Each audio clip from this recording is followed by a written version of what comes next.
So it's like, I don't know. It's sometime quarantine for you. It's my time of quarantine for me. Um, I just wanted to talk about some of the things that I knew were going to happen from the get go. Um, the most obvious one, you were going to have people question any kind of strong government response, anything that was overbearing. And I think that goes hand in hand with education. My opinion was from the get go, like it or not, you were going to have to find a way to make schoolwork, at least for a certain subset. Certainly the younger kids. Um, yeah. This is an education moment. This is not a overly governing moment. This is not where we would want to be, because people are not particularly good at responding to heavy-handed responses or expectations of them. They don't like that kind of crap. And, this is not a short-term thing. So you got to consider it like that. You've got to consider it in terms of, this is a long-term situation, and how are we going to respond to it in a long-term manner, and how are we going to get people to kind of get to our side without trying to force them to do it. And that comes to education. Think of DARE.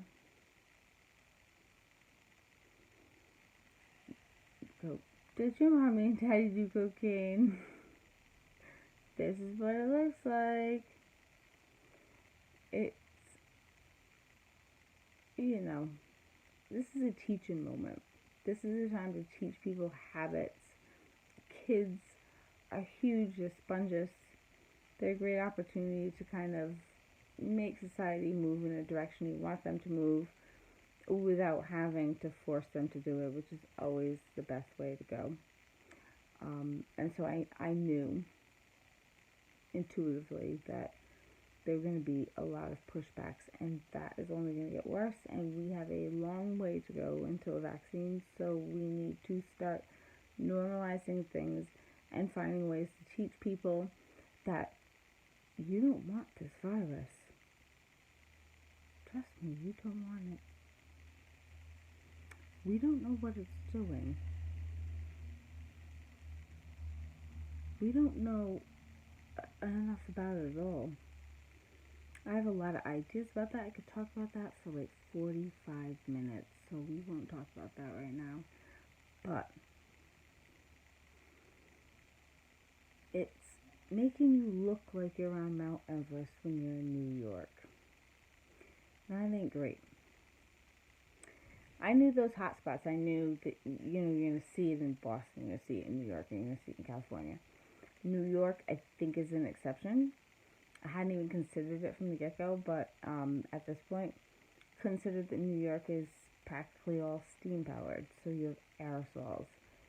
So New York, I think we should have known right away was going to be like the logical shitstorm.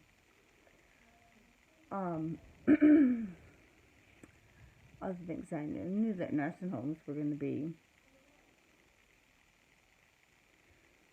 oh my god, what a shitstorm that is. You're saving people. It's like a double-edged sword. So you get the people who die needlessly because they're exposed to COVID, because nursing homes are practically petri dishes. But then you have the other end of that, and you have the people who are just so miserable because they can't see the family, they can't leave their rooms, they can't do anything, and they just sit in their bed and just talk to the ceiling until they die. So, it's just, there's no right answer. There really isn't. There's really no right answer.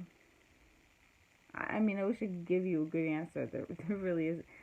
There's no I could sit here until I'm blue in the face and try to logically discuss the, you know, the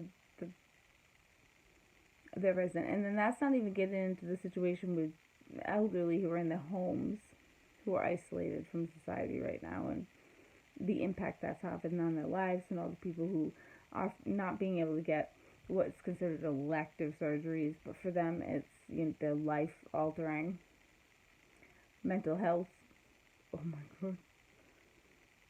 Anybody who works in mental health will be able to tell you it is so extraordinarily underfunded. You know, people who don't need it are like, well, there's resources out there. It's really not. Trust me, it's not. It wasn't even doing great before a pandemic. It's doing much less great now. I'll show you that. Things I didn't see, hadn't even considered. Domestic violence. Ladies,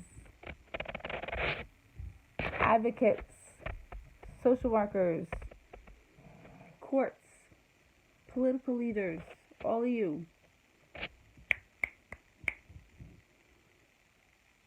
You are putting people's lives at risk. You cannot have domestic violence cases running 5 months. Divorces alone are already going to take them 3 years. When you have people who are vulnerable, they are in a position where they are truly in a genuinely dangerous situation, and they need to utilize those avenues to get out.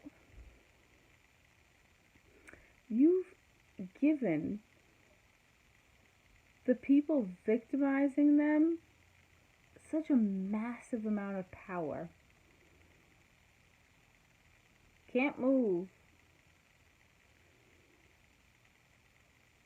Can't do this. Can't do that.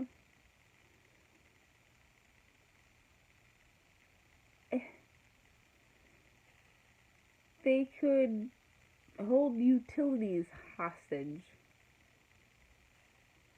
Abilities to pay their rent, abilities to pay child support for an infinite amount of time. It's an extraordinary amount of power. Abusers relish in that bullshit. This isn't just about people who are being abused at home. This is about the failures of your structures to work at all. And the time that it would take for any person to get any kind of resolve. And the kind of damage that another person can do to somebody who they like to victimize in the meantime. So, you gotta come up with a plan. Fast. Not like, you know, a couple months from now. Now. Yesterday. What can't they withhold from their victims? What are they required to do? How are we going to alter those no contact rules? What things are expected of people going into something like that? As far as, you know, not victimizing their victim, because you can't have an honest court case if you're bringing people in there who've been being victimized for 6 months. Get it together. Fast. Now. Quick. I didn't even see it coming, but trust me, that's a shitstorm we're not prepared for. The other things we kind of should have been, but not always great at it, but welcome to life.